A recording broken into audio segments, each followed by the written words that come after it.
mütləq yanımda olacaktı. Senden başka benim dışımda kim olardı? Beller yüreğim donardı buz buz. Yolun yarısındayım, indi 30 yaşım var. Bu yaşıma qər baltaya çubuq olabilmezdim. Senden evvellemişe yaralarıma tuz katmışam. Sensiz bu dünyada zerre kadar da değer yoktur. Sen buradasan kederim yok olur. Her gece beni kucakla üstüm derme. O üzü asan da bedenim üşüyür.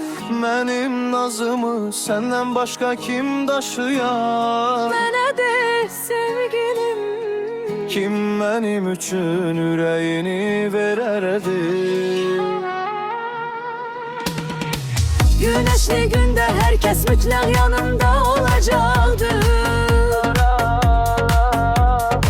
Senden başka benim dışımda kim olardı?